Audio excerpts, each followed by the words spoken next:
Boreal Televisión presenta.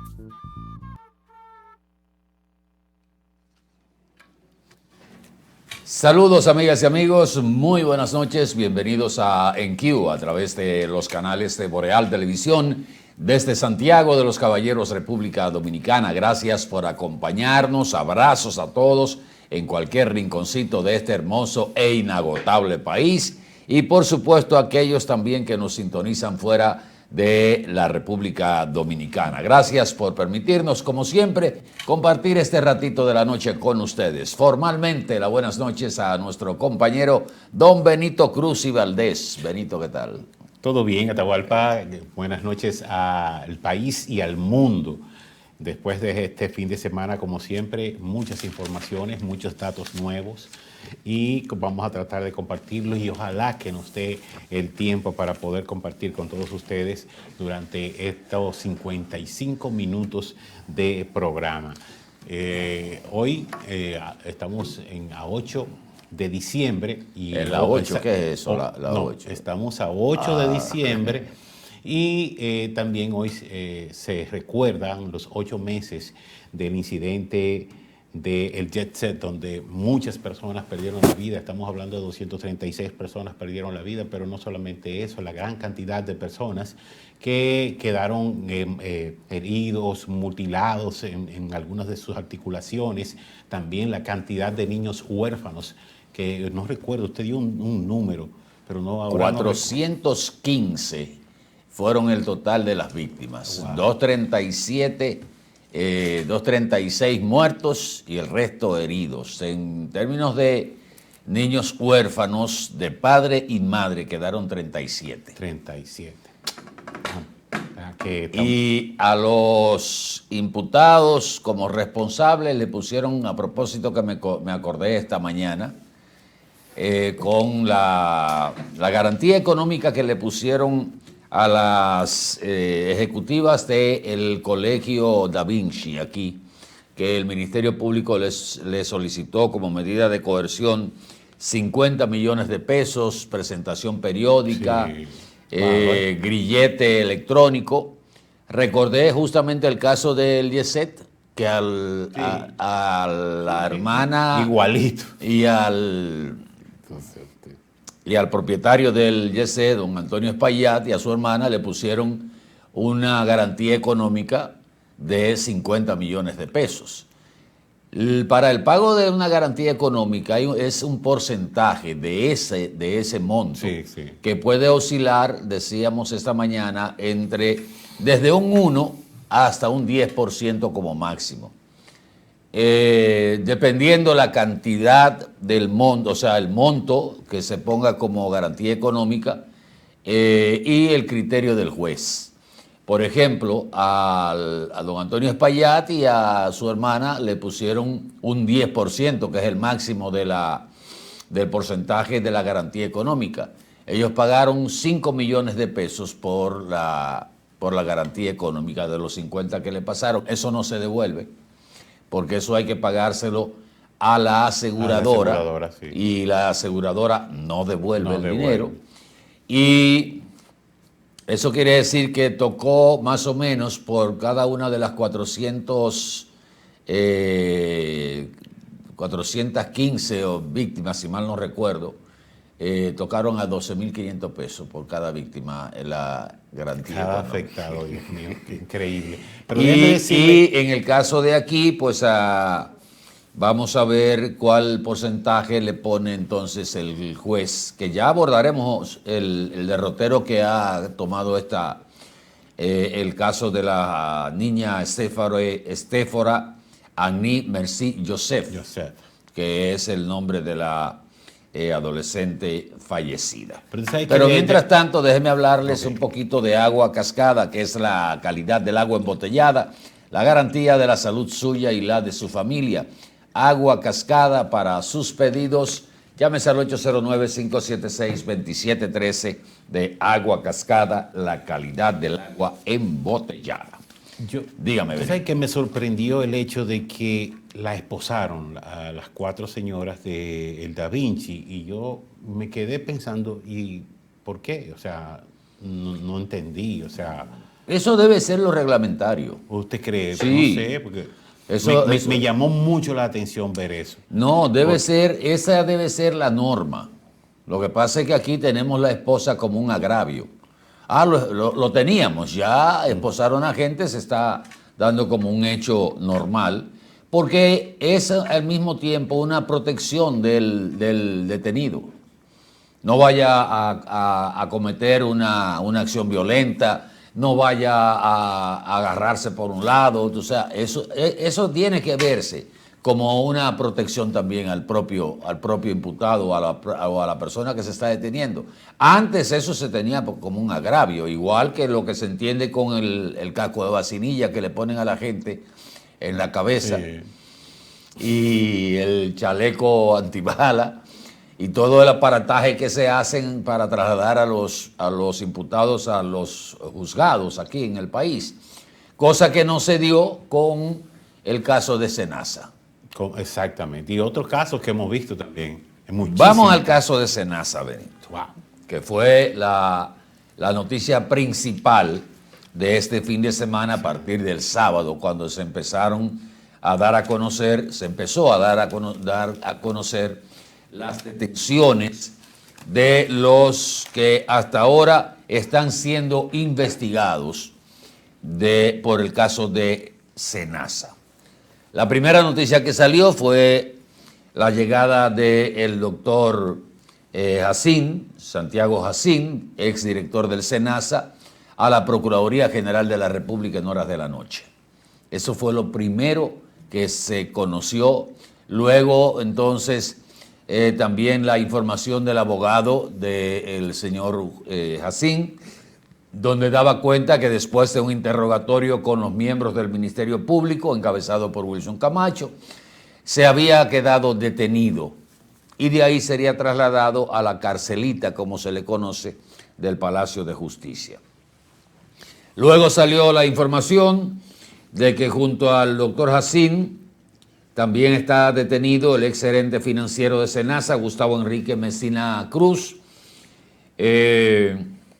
el ex consultor jurídico de Senasa, Germán Rafael Robles Quiñones, y el ex gerente de salud, Francisco Iván Minaya Pérez, además de en la carcelita del Palacio de Justicia de Ciudad Nueva, está el empresario Eduardo Rip Estrella y los también suplidores de la ARS, Cintia Acosta Ascensión, presidenta de Intracare Center, Ramón Alan Speckler Mateo, socio del grupo Siorrot SRL, y Ada Ledesma Ubiera, propietaria de la empresa Lufarca, que era la persona que no se sabía el nombre en la noche de ayer, cuando fue detenida y llegó a la Procuraduría General como una especie de buca.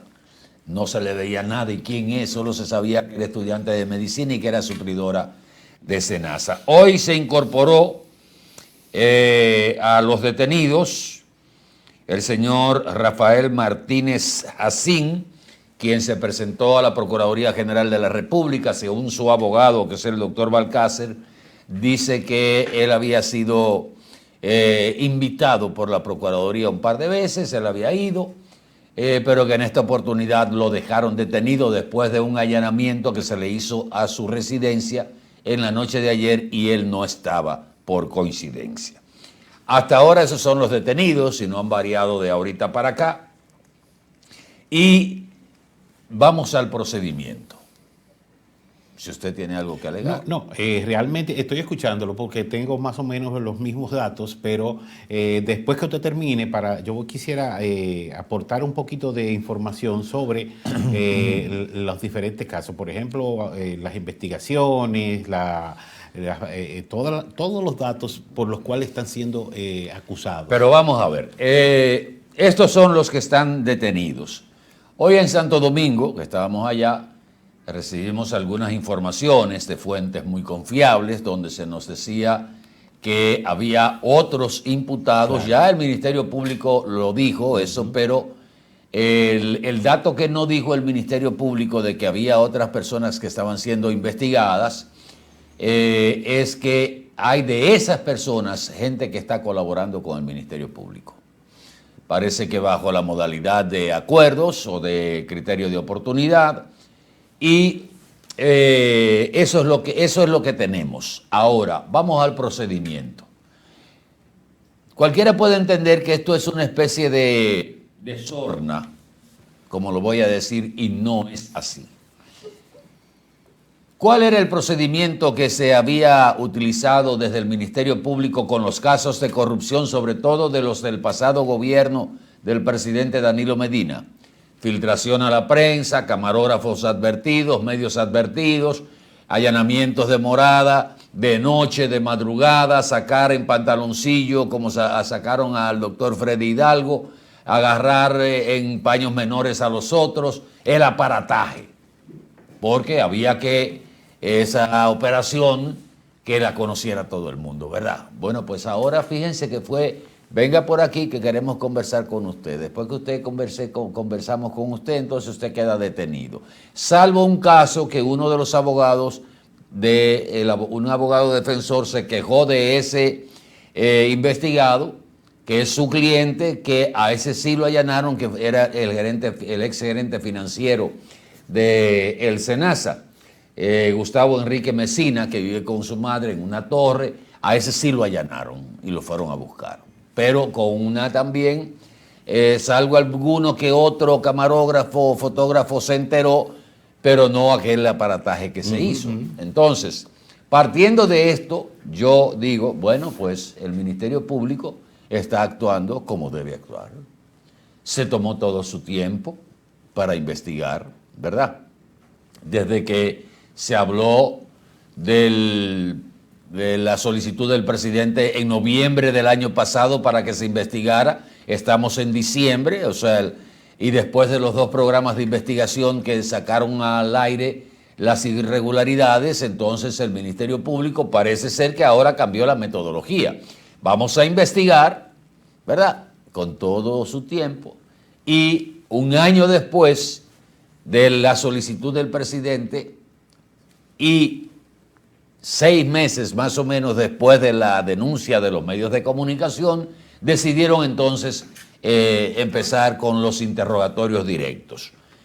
Esa debe ser la metodología, lo que nosotros no estamos acostumbrados a que se haga así por el precedente que sentó la actual Procuradora General de la República cuando era directora de persecución de la Procuraduría General de la República, del Ministerio Público. Pero qué bueno porque era lo que decíamos. Vamos a investigar primero. Aprendiendo. Sí, bien. Lo que la mayoría dice, pero aquellos sí lo buscaron en pantalones cortos, en calzoncillos y a las 12 de la noche, a la 1. Y la famosa expresión aquella de que duerman con ropa. Ahora no se oyó duerman con ropa en ningún momento. Ahora todo fue normal. Bien, y qué bien. Entonces hay que señalar 2 cosas, o varias cosas. Primero, vamos por la reacción del presidente de la República en su cuenta de X,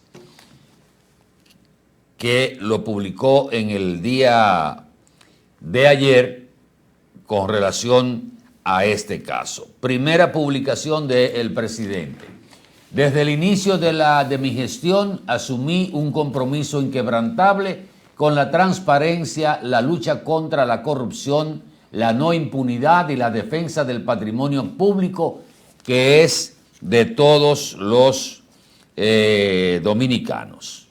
Segunda publicación del presidente. Por eso, al recibir informaciones que levantaban sospechas de irregularidades en Senasa, ordené una investigación inmediata.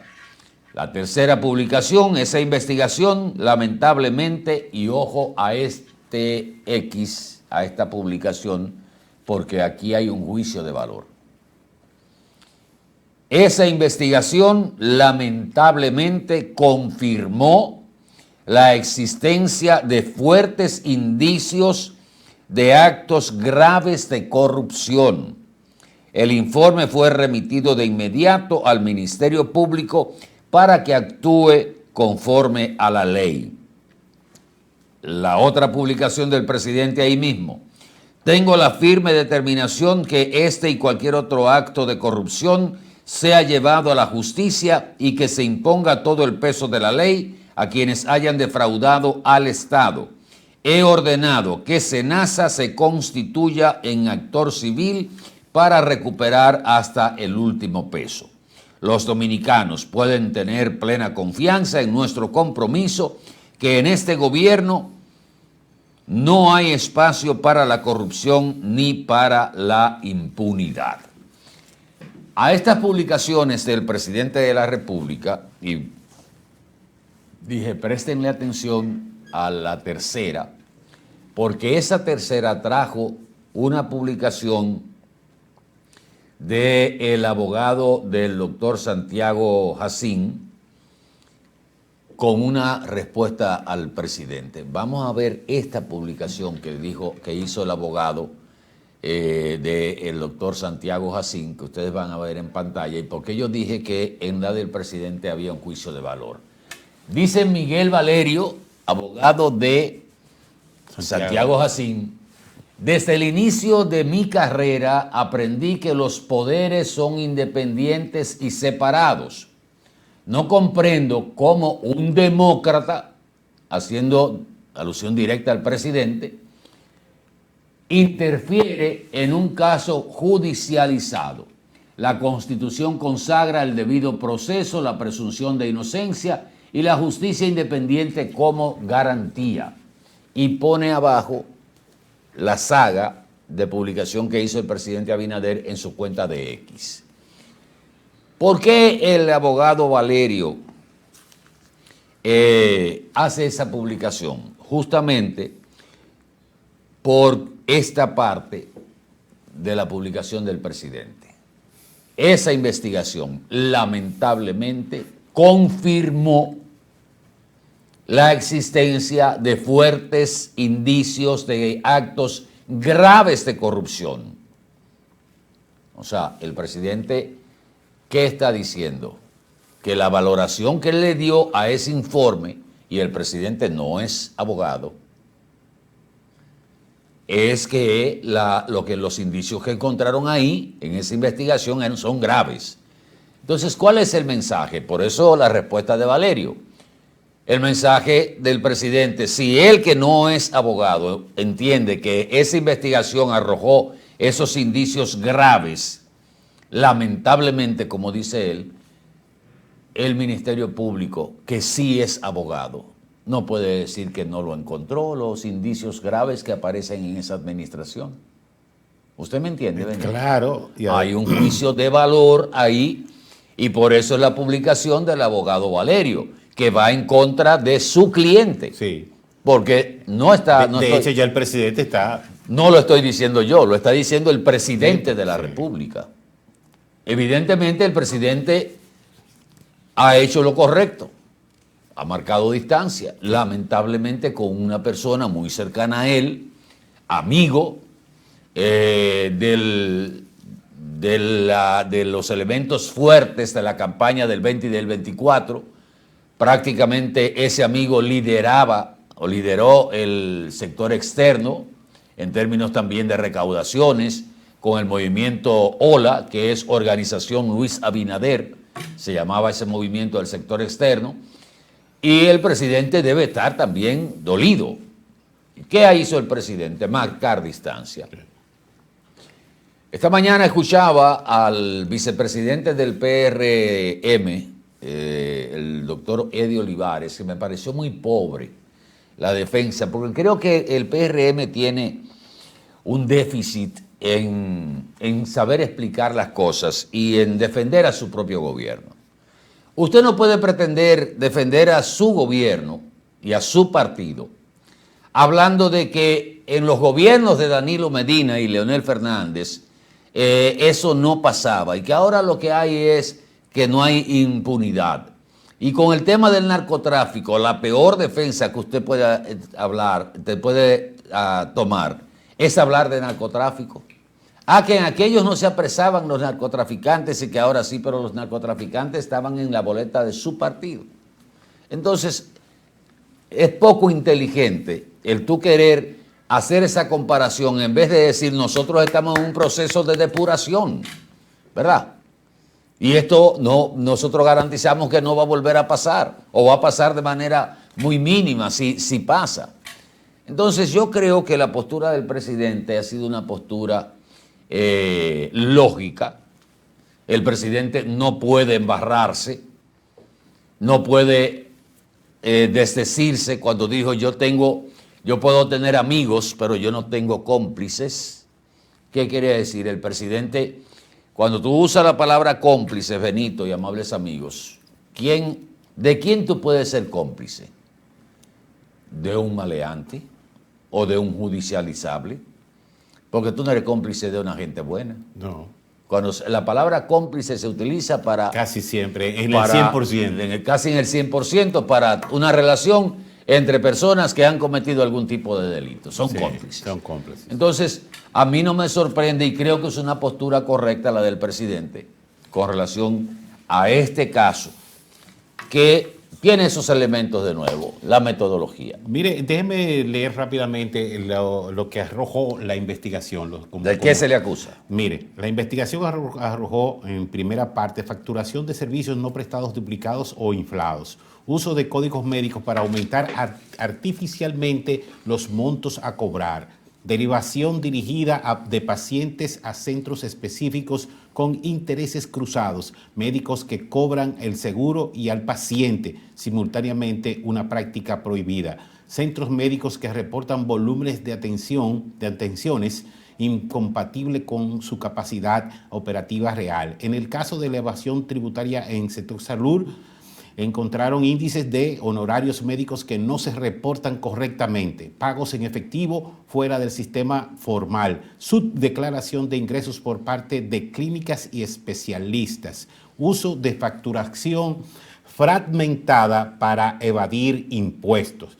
Y en el sistema capturado por incentivos perversos se encontró débil fiscalización cruzada entre salud, seguridad social y administración tributaria, escasa interoperatividad de datos entre SENASA y la DGI y la CISARRIL, sanciones que rara vez se aplican o terminan diluyéndose en procesos administrativos, dependencia del Estado de prestadores de servicios prestadores privados sin controles proporcionalmente fuertes.